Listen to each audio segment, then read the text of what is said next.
Good morning, everyone. We have the most important people in this room with us as our revisor and our staff, so we are ready to go. And our AV guy, and as always, our trusted and well-worked CA, Don Ola. So we appreciate it. Without these guys, we'd be a mess and not organized at all. So we appreciate everything that they do. Welcome to the committee. We are now in order, or meeting's called to order, so we will jump right into it. The first thing on our agenda is we're going to have a hearing on Senate Bill 373, making appropriations to the University of Kansas Medical Center for fiscal year 2022 for conducting COVID-19 clinical trials at the Midwest Stem Cell Therapy Center. And with the revisor's office to give a bill overview is Jenna Moyer.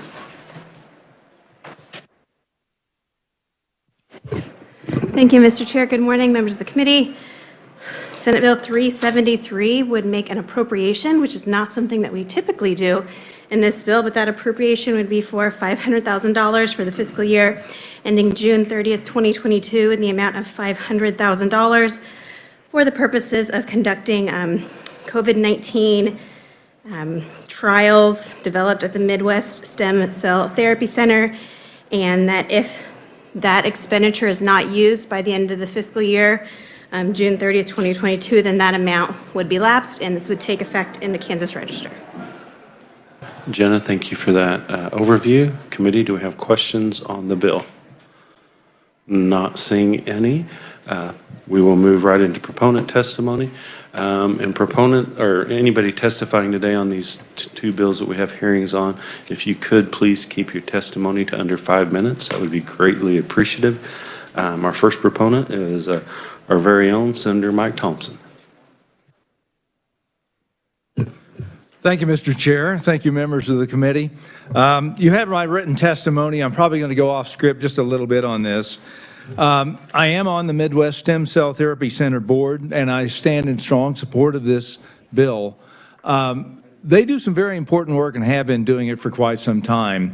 A lot of times around here we'll hand out money to people and we don't know that there's going to be the work done. We don't know that they're capable of doing the work. In this case, the Stem Cell Therapy Center has been doing this work and has proven they can do this work, and this is vital funding that's necessary to further their studies on cytokine storm, which is an inflammatory disease. They've primarily been focused in the past on graft versus host disease. So when transplant patients get a transplant, their body doesn't recognize that, and of course they attack their immune system attacks their own body. But their work helps to quiet those storms of inflammation, and they've seen how this can translate to the most severe COVID patients, because most of the severe COVID patients have suffered from extreme inflammation that gets out of control, and that's what kills a lot of these people. And this study is ready for phase 2 trials. I won't go into the technical details because I want Dr. Prentice and Dr. Shirley to fill you in on the more detail of this, but the need is there. They've been asking for this money for some time because they've got these studies queued up, and they are here in Kansas. They are unique to any place in the country on studies of this type. And so we have a chance to be not only a shining star in this research realm, but also this is groundbreaking therapies that I think will be very, very helpful. And, you know, as they succeed in this, we'll bring more and more to Kansas, more and more research to Kansas, and this will also help them to gain funding from the NIH so they can expand their studies. I won't go into details, but I just wanted to stand in strong support of Senate Bill 373. I feel this is something that's absolutely necessary, and we felt like this was the best way to do it. We attempted to get it through a budget resolution last year and failed, but I think that highlighting the work that they're doing is so important. So I will finish up so the other doctors can talk, and thank you for your support of Senate Bill 373, Committee. Thank you, Mr. Chair. Senator, thank you for your testimony. In committee, we will hold questions until all proponents have had an opportunity to speak. Our next proponent is David Prentice, PhD for the MSTC Advisory Board. Thank you, David, Mr. welcome to the Chairman. committee. Distinguished senators, I'm a cell and developmental biologist with over 40 years' experience, including federally funded lab research, both academic and government labs in a lot of different areas. I'm also a fifth-generation Kansan. I'm proud to be so. Most relevant today, I currently serve as the chair of the advisory board for the Midwest Stem Cell Therapy Center, and yeah, that's a mouthful, so I'll probably just say MSCTC or the center from now on. I know some of you have been around since the inception of the center, but a number haven't, so just to give you a little historical perspective, the center was established by the legislature in 2013.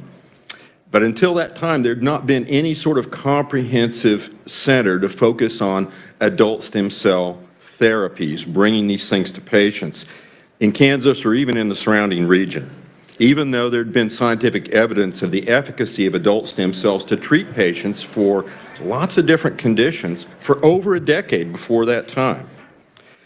The goals of the center, as put into statute, all focus on the patients, whether that's developing new types of therapies, bringing those therapies to the patients in various clinics, educating physicians on how to leverage those therapies, and so on.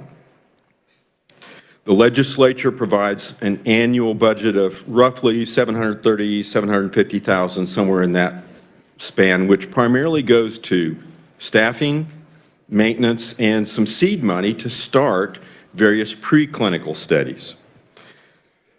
Well, since 2013, the center has developed a large number of potential therapies using adult stem cells, and I won't go through the list now, but even our advisory board has been amazed when the director of the center comes to our advisory board meeting and starts down this long list of, yeah, we're looking at treating this, treating that, and so on. Many are still at the preclinical stage, but a number have moved into clinical trials. And in particular, I want to focus on one that Senator Thompson mentioned, using adult stem cells and a particular type of adult stem cell called mesenchymal stem cell, MSC for short, from the solid part of the umbilical cord. So this is not the cord blood, this is from the solid part of the cord, what some practitioners call Orton's jelly. It turns out these particular types of adult stem cells are able to calm that cytokine storm that Senator Thompson was referencing. In particular, the trial they did was for graft versus host disease. Somebody gets a bone marrow transplant, a stem cell transplant for a particular type of cancer. Graft versus host, it's when there's some sort of mismatch and frankly the graft, the transplant, attacks your own body, considers it foreign. It's a life-threatening condition. Well, what researchers at the center found out and actually did a phase 1 trial on was that these cells from the umbilical cord could calm that storm, could save lives, literally. So they've already shown safety as well as the initial efficacy for using these particular types of adult stem cells for patient therapies. It just so happens that for patients who have the most severe cases of COVID-19, what really ends up putting them onto that sort of respirator, the respiratory distress, is the same kind of problem that you see in graft versus host. It's that cytokine storm, where essentially the cells, our own immune system now, goes into overdrive and starts to destroy tissue, lung tissue, and other types of tissue. Given that, and given that they've already shown safety and efficacy for this type of adult stem cell therapy, it would be natural to go ahead and do a clinical trial to treat these patients with the most severe conditions. There's nothing available to help these patients. Once they get to that point in time, you put them on the ventilator and pray. And so what the advisory board, frankly, thought of was bringing this to the legislature a one-time $500,000 allocation specifically for this type of clinical trial to try and treat these most severe patients, already having the proof of principle that this should work, and there being nothing else you can do for these particular patients. So again, the cost, phase 1 clinical trial, small phase 1 trial, 10 patients, $500,000. And I'll yield now to Dr. Shirley. Thank you, David. And committee, our next proponent is Dr. Shirley with the MSTC Advisory Board. Dr. Shirley, welcome to the committee. Thank you, Mr. Chair, and good morning. Good morning, committee members. I'm here to provide testimony in support of Senate Bill 373 in my capacity as an active two-term member of the Advisory Board of the University of Kansas Midwest Stem Cell Therapy Center. Just in a way of a little bit of background about who I am, I'm an MD, PhD trained physician scientist with 30 years of experience leading academic and commercial research programs in cancer research and stem cell research and development. Currently, I lead a company called Asymmetrics LLC. It's an adult stem cell biotechnology company. I'm the president and CEO. Asymmetrics is known for developing the first technology for determining the dosage of therapeutic adult stem cells. During my now 2 years of service on the advisory board of the University of Kansas Midwest Stem Cell Therapy Center, I've become familiar with the center's mission, leadership, excellent operations, and outstanding past progress. Under Dr. Sunil Abhyankar's vibrant directorship, the center has accomplished many of its research development and clinical goals. Of particular relevance to this hearing is the successful development of an effective FDA-certified good manufacturing practice, good tissue practice, adult stem cell manufacturing facility. There are not many centers like this one in this nation. The Midwest Stem Cell Therapy Center has achieved challenging milestones for regulatory compliance and certification, production of clinical-grade manufactured adult stem cells, and the supply and implementation of those manufactured stem cells in successful phase 1 clinical trials. By any measure, this is remarkable progress and assures continued future achievements. Your approval of Senate Bill 373 is important for maintaining the current momentum of this valuable clinical research and development center and resource. This allocation would allow the Midwest Stem Cell Therapy Center to continue forward with plans to evaluate their manufactured stem cells, adult stem cells, for their effectiveness in treating debilitating lung inflammation associated with severe COVID-19 infection. The advisory board enthusiastically endorses this plan. As you have heard from Dr. Prentice's testimony, one of the current leading clinical evaluations of the type of stem cells manufactured by the center's facility is for reducing or preventing destructive tissue and organ inflammation. That is a clinical feature of many devastating disease states, including cancer treatments. Inflammation is that cytokine storm that Dr. Prentice described. Therefore, supporting the continued progress of the Midwest Stem Cell Therapy Center toward clinical trials to evaluate the effectiveness of their manufactured adult stem cells in reducing COVID-19 lung inflammation has other farther-reaching potential medical benefits. I want to close by noting that I'm from Massachusetts, not from Kansas, though that would be okay too. And my extended family is in Tennessee. And I want to note this to emphasize that the work that this center is doing is not only going to impact health in Kansas, it impacts the greater nation and the world. I've been engaged in stem cell research and medicine for more than 30 years, working toward this vision that this remarkable therapeutic approach could become more effective in ending pain and suffering for patients with many different illnesses and ailments, including aging. And this center at the University of Kansas is making a high impact essential contributions to achieving this vision. So I hope you will continue to move them forward by approving this bill. I want to thank you for your attention, and I'm available later for questions. Thank you. Have a good day. Thank you, Dr. Shirley. Committee, this does conclude our proponent testimony. We are now open for questions for any of the proponents. Senator Steffen. Thank you. What an important conversation to have today. It was wonderful. We've got to quit thinking about people having COVID, and we've got to start thinking of what phase of COVID they have. There's early, there's middle, and there's late. And with Senate Bill 381, we heard previously, we got into the early treatment. And not even as we develop and use the generics in early, we're still going to have people that move on to the phase 2, the inflammatory stage, when we start to destroy the organs, particularly the lungs. And so to have novel treatment or investigate novel treatment, that's what American healthcare has done for decades, if not centuries. And so I applaud your efforts. I applaud the opportunity to educate people on the disease and the disease process, so they can start looking at it differently, understanding it, realizing how to treat it. And we've spent, $18 million on a propaganda campaign pushing a vaccine solely.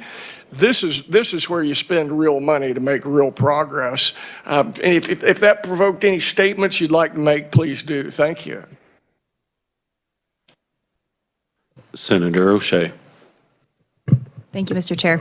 I was curious if this is being studied in other states, or is there other research being conducted with this already outside of Kansas, outside of this scenario? Thank you. Thank you, Senator.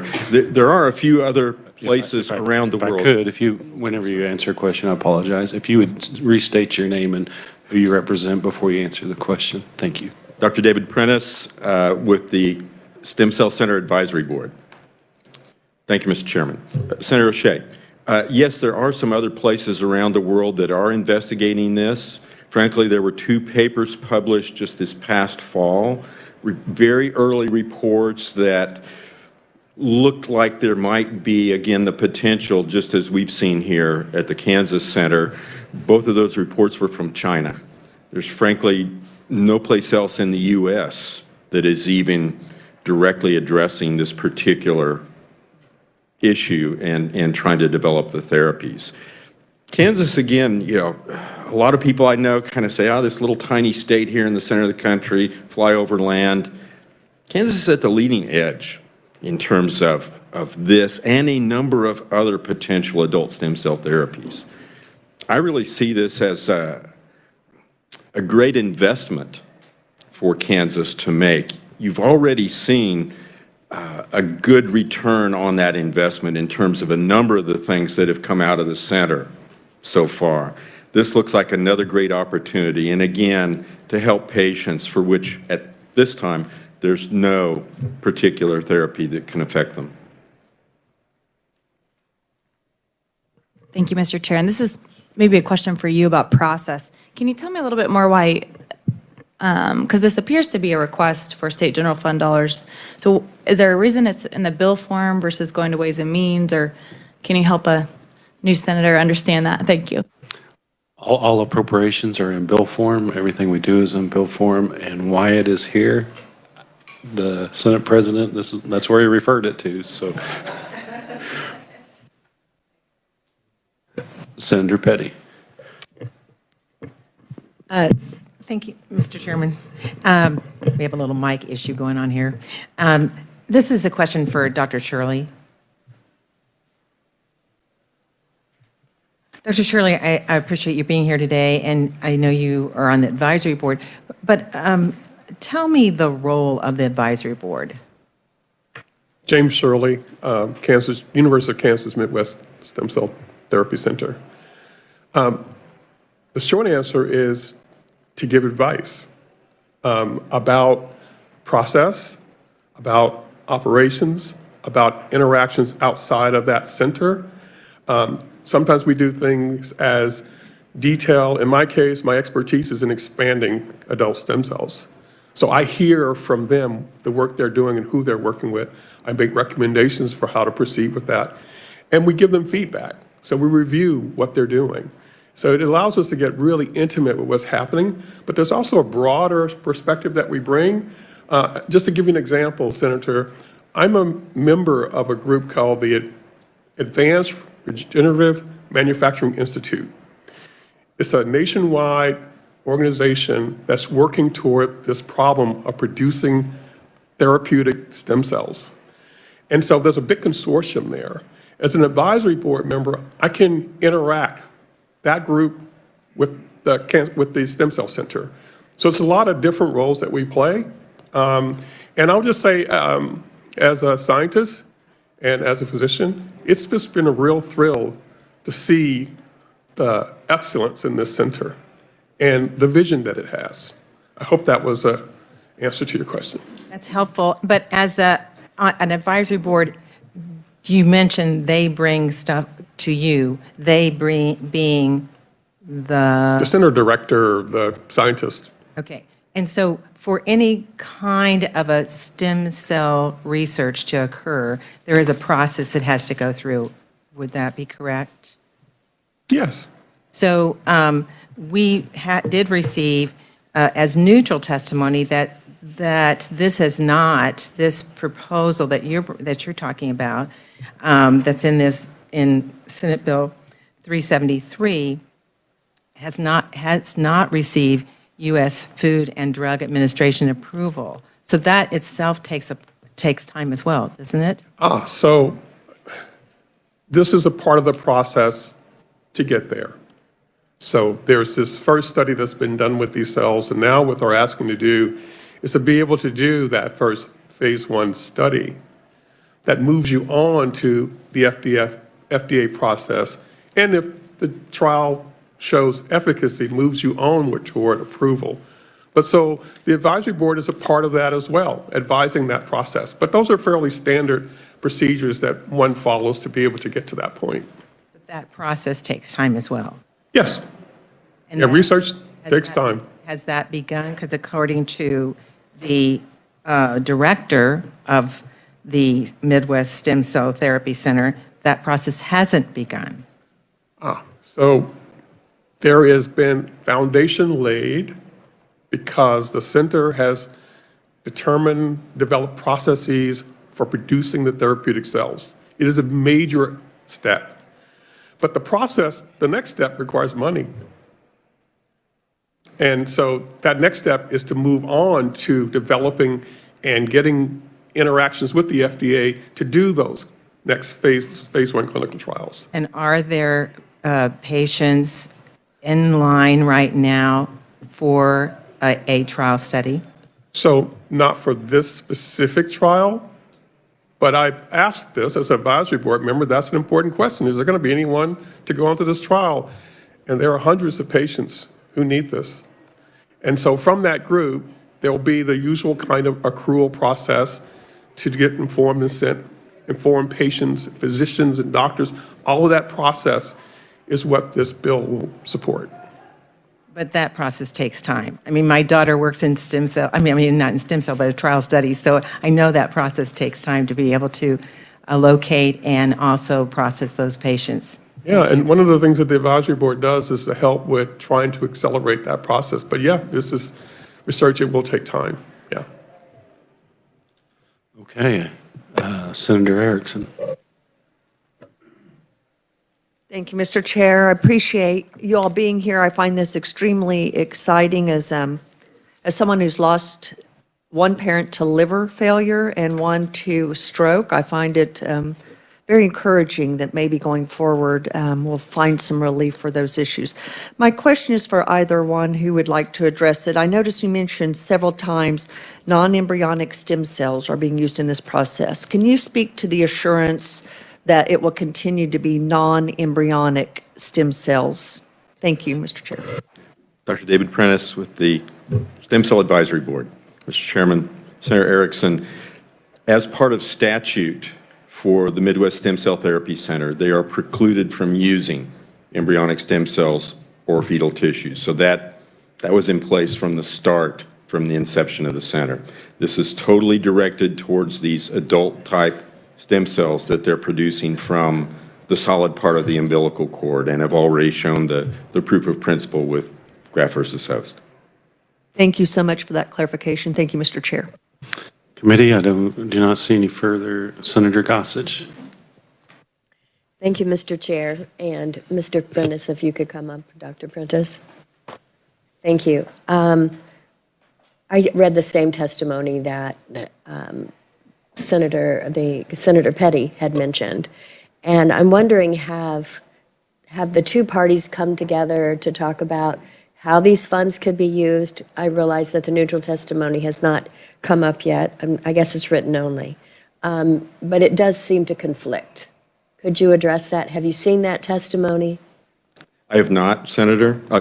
Dr. David Prentice, Stem Cell Center Advisory Board. I have not seen the neutral testimony that you're referring to.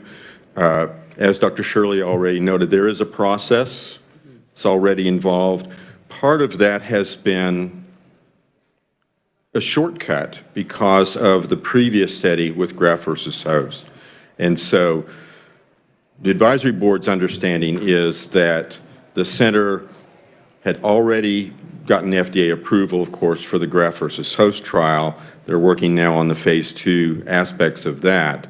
And the FDA told the center that essentially using those same kinds of cells in the same type of procedure would shorten the amount of time it would take to get approval for a new type of study, a new clinical trial.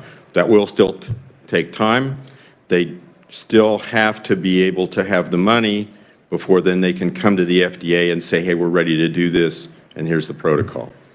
Mr. Chair, will not read, it's the very short testimony, but I won't read it today, but I would like to see the proponents take a look at the neutral testimony.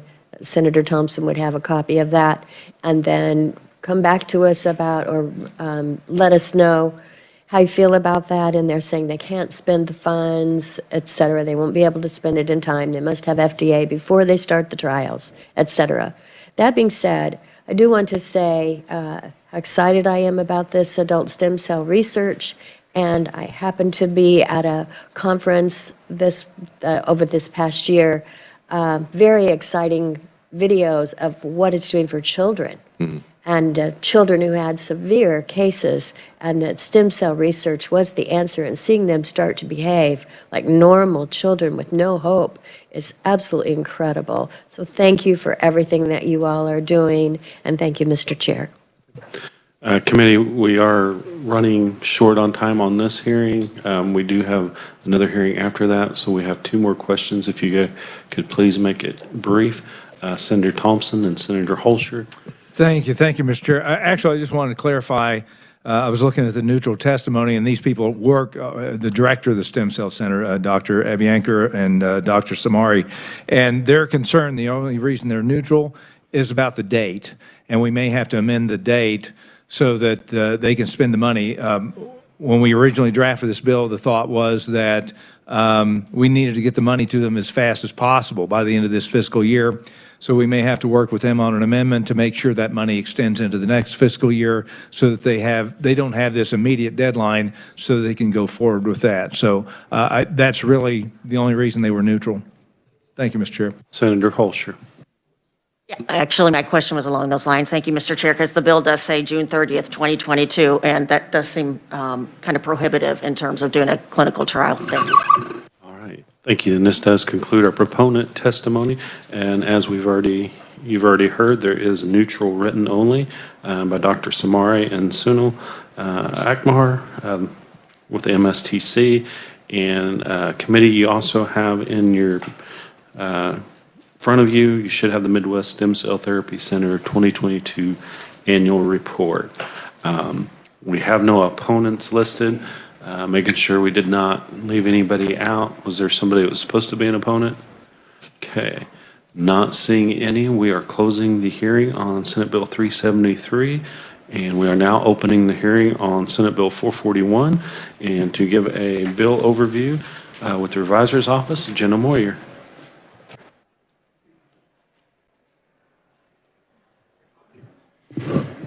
Thank you again, Mr. Chair, members of the committee. Senate Bill 441 enacts the Biological Laboratory Accident Transparency Act, which requires institutions and organizations to report accidents and near-miss accidents at high-risk biological laboratories. And to sort of get the scope of this bill, I'll go over definitions first. A high-risk biological laboratory is a commercial or research facility that engages in research that involves human pathogens or that grows or manipulates any of the pathogens listed in the NIAID, which is the National Institute of Allergy and Infectious Diseases, on their list of priority and emergency infectious diseases, which includes things like anthrax, botulism, tularemia, viral hemorrhagic fevers, just a lot of very highly transmissible, dangerous diseases. And a laboratory accident is an event that leads to an injury where skin is broken, or another injury to a human, or damage to an individual, where you need a spill kit, where there's a biosafety containment failure, where any specimens that could be infectious, including lab animals, are lost, missing, or stolen, and where infections or seropositives, which are detectable antibodies, are detected.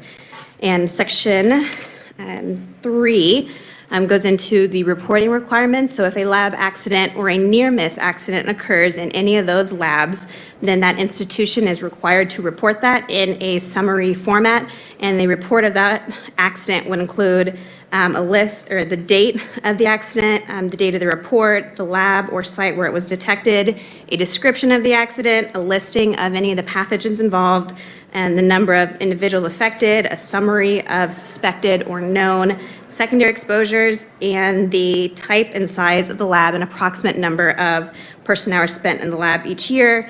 The bill goes on at the end of page 2, at the top of page 3, to specify that the reports should not contain certain information that would identify non-public security measures or anything else that would give away the identity of a person or violate other law. And if there's a failure to report the requirements of this section, the additional information should be noted in that report. There's also a provision in subsection E of section 3, that prohibits an employer taking adverse employment actions, things like firing, retaliating, demoting, harassing any employee who discloses information that they in good faith believe that should have been reported, or assisting with any investigation into violation of this act. And that employer could be required to rehire that person, as well as pay damages, and be ordered to reinstate the employee and enjoin from further violations of this section. And I'll be happy to answer any questions. Thank you, Jenna. Questions, committee? Senator Petty. Jenna, on that section that you just referred to, letter E, with the employer, so that's just a one-way street, it's just the employer. And if the employee is providing fraudulent information, is there any repercussion in this bill for that? If they're Employer E who works in require, this, or giving that information to whom? well, this says, Like in a report? this section says, no employer shall discharge, demote, harass, retaliate, or take any adverse action against an employee because of such employee's acts made in good faith under this act. So, it sounds to me like if I'm an employee and I'm a disgruntled employee in this situation, and I put out false information, how does that work within this bill? Okay, so I'm just gonna Employee. clarify the scope of your question. If you're putting out that false information, this would typically be known as a whistleblower provision. So if you're putting out that false information as a disgruntled employee, the employee would not be protected under this. Now, if you were putting out false information in a report that's supposed to be disclosed under this, that's a different can of worms. Does that make sense? So the whistleblower who's providing false information is not protected under this section. That employee would not be acting in good faith if they're leaking something to the media that's false and inflammatory to get back at an employer. Yeah, that would not be covered. Okay. Senator Baumgartner. Thank you very much, Mr. Chair. Thank you for the explanation. Want to clarify, this would also include our colleges and universities? Yes, a high-risk biological laboratory, it's part of that definition. It's a commercial or research facility, and it would include, yes. Wonderful. Thank you very much. Seeing no further questions, Jenna, thank you. Committee will now turn our attention to proponent testimony. We have one, Dr. David Mannheim, lead researcher at One Day Sooner. Dr. Mannheim is with us virtually. Welcome to the committee.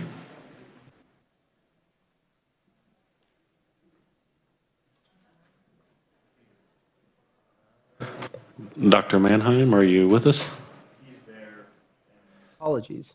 Yes, can you hear this? Can you hear me? We can now, thank you. Okay, apologies. Thank you, Chairman and members of the committee, for the opportunity to testify today about this important effort to promote public health and safety in Kansas and around the world. As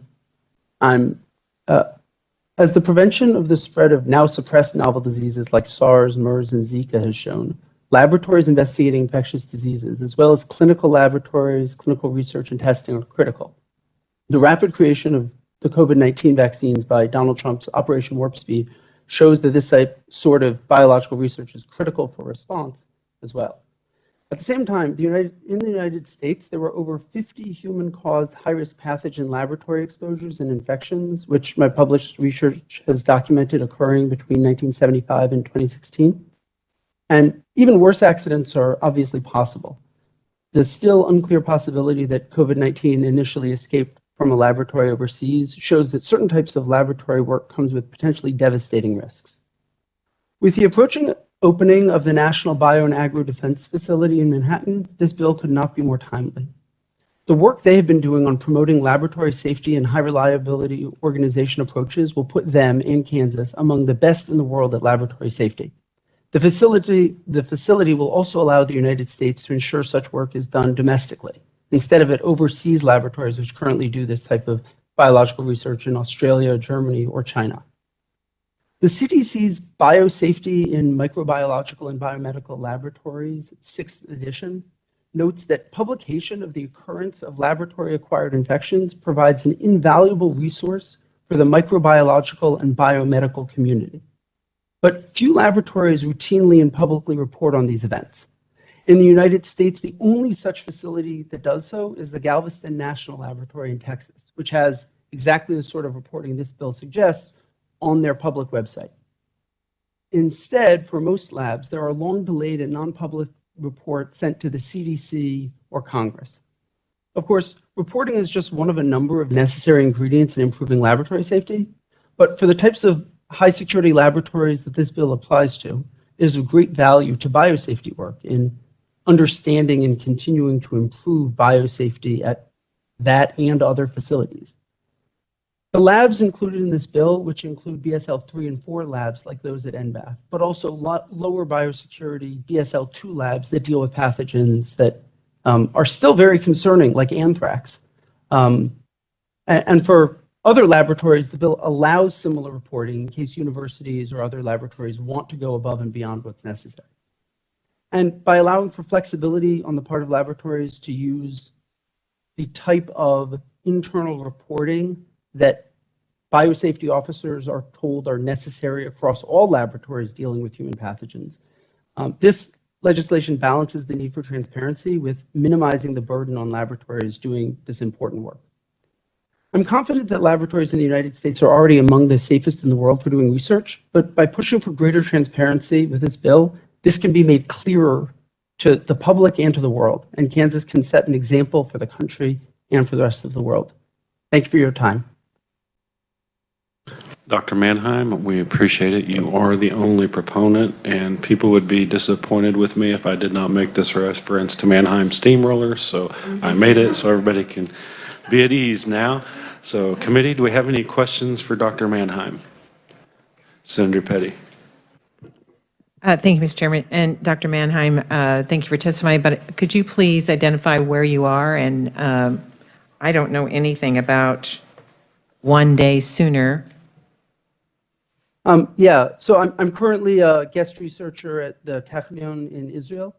And One Day Sooner is an advocacy organization working on speeding up responses to pandemics, in part by advocating for human challenge trials and other methods for speeding up response to outbreaks. So did you say Israel? And is that where you're Yes. at this time? Thank you. I'm currently in Israel, yes. I grew up in Yeah. Atlanta, but I'm Okay, so no connection with Kansas, I take it. no. Thank you. Okay, I do not see any further questions for proponent. I do now. Senator Gossage. Thank you, Mr. Chair. I'm looking at and have read the opponent's testimony, and thank you for your proponent. And I think we would all agree that any type of a pathogen or dangerous biological high-risk lab, anything escaping from a lab that could harm us, I'll phrase it that way, is very scary for a lot of people. I've heard the conversations about oversight and reporting, et cetera. In the opponent's testimony, they're saying that this is duplication of effort.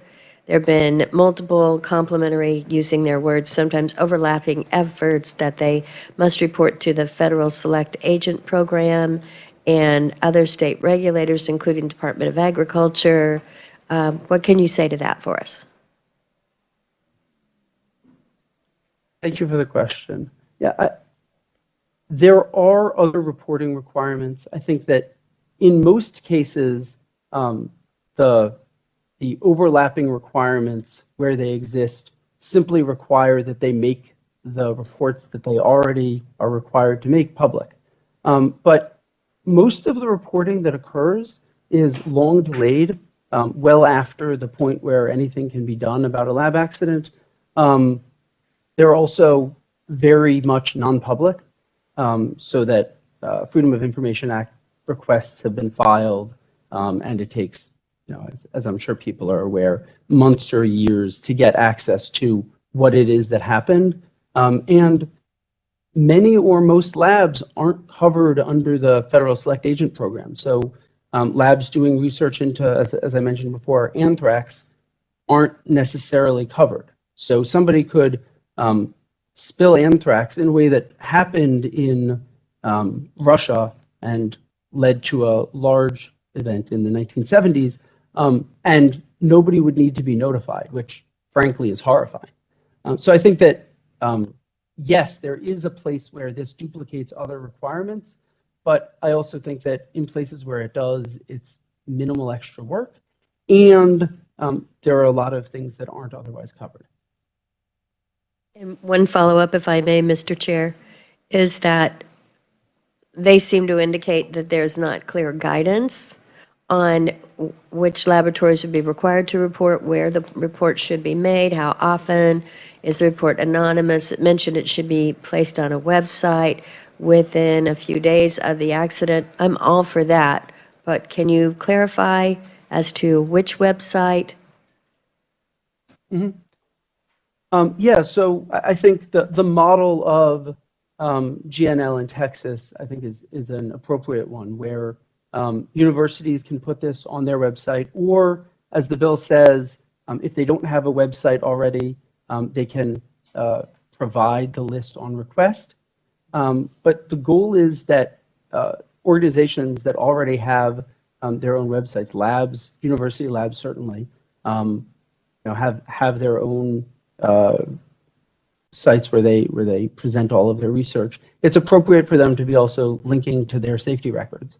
In terms of the lack of clarity, I think that the bill here suggests that people, these labs should be reporting in a way that's not intended to be overly burdensome and is flexible. If they need more guidance for that, they can certainly copy the example of other laboratories. They can copy the example of GNL. They can copy the example of what they already report to the Select Agents Program. And any of those would certainly qualify for the bill, for what the bill requires. Thank you, and thank you, Mr. Chair. Okay. Not seeing any further questions. Thank you, Dr. Mannheim. That does conclude our proponents. We do not have any written testimony on proponents. We do have written only on opponent, David Rosowski and Cheryl Durer, KSU Office of the VP for Research. And we do have one neutral conferee, Myron Gonzalez, Director of KDHE Lab. Myron, and if you wouldn't mind, and I apologize, we are getting really low on time. If you could keep it really brief and to the point, that would be appreciative. Not a problem. Thank you. So much. Well, thank you, Mr. Chairman, and good morning, committee members. Thank you for the opportunity to offer a brief neutral testimony on the Transparency Act that's before you. My name is Myron Gonzalez. I'm the Laboratory Director for the Kansas Department of Health and Environment Laboratories, or the Office of Laboratory Services as it's noted in statute. As many of you are probably aware, our laboratory does operate a BSL-3 laboratory in response and support of the Homeland Security and various other agencies and facilities around Kansas, as well as part of the national network, to offer expertise in biological agents that may be used for terrorism or are severe pathogens or highly infectious pathogens. We do not do research on these pathogens. It's more of an identification and confirmations. Consequently, the Transparency Act will impact the operations of our facility. The reporting required by this bill, as has already been mentioned, is duplicative because of the reporting requirements that are already upon our lab as part of the Select Agent Program with the CDC.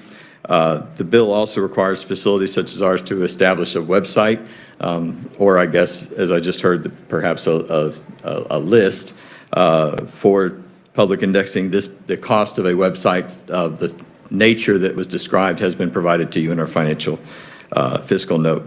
Another impact of the bill would be the reporting of all accidents, incidents, really, regardless of whether they are associated with any biological risk or exposure. The use of any sort of spill kit. There may be no pathogens in the lab at all, but if you spilled a little bit of your reagent and you had to wipe it up, even though everything else is already put away, you'd still need to be reporting. I think this is some of the things that needs to be considered when thinking about how to report, and reporting such that it means something. I recognize the need for reporting and being transparent, but also the need for being clear so that it's understandable. And with that, I'll stand for questions. Myron, thank you. Senator Thompson? Yeah, actually for Myron, thank you, Myron, for being here. Is there any central repository of data of this type in the nation where you can go to one spot and see?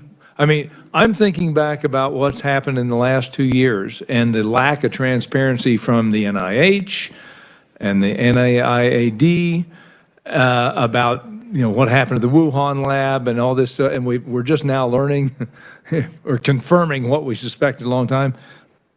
Do you see a need for that?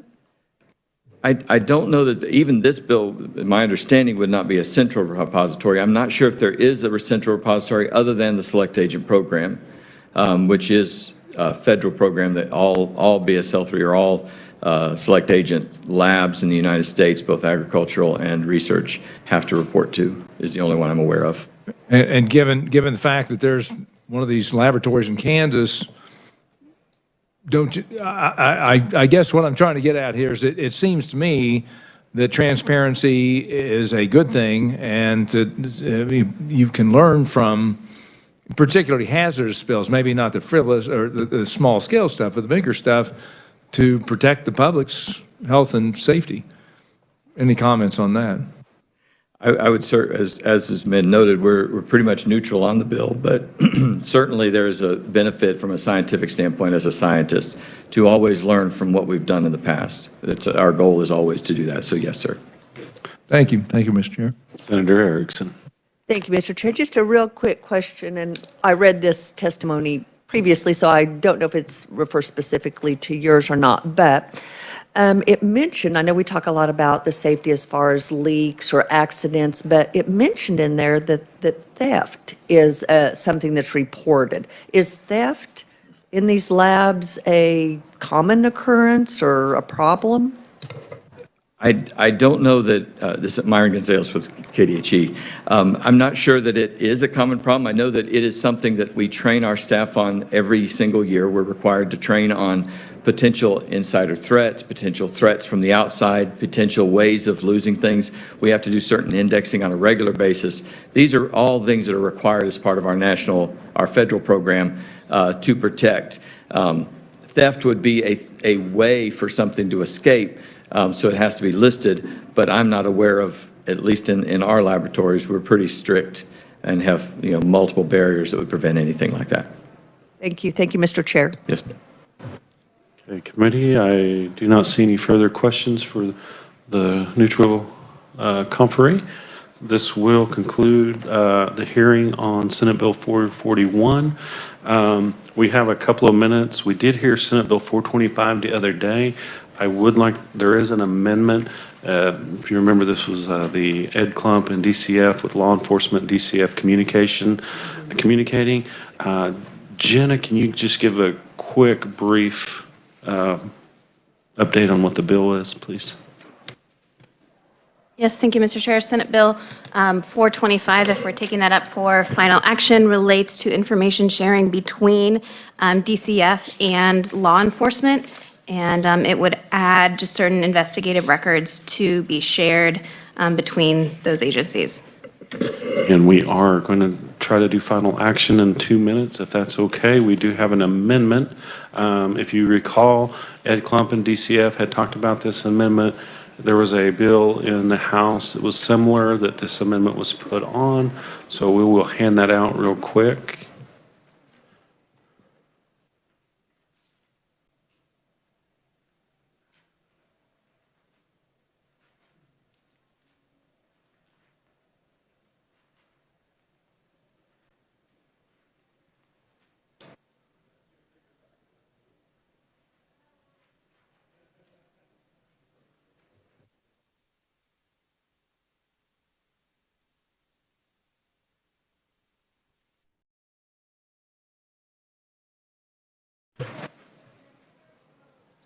Has everyone had an opportunity to review the amendment?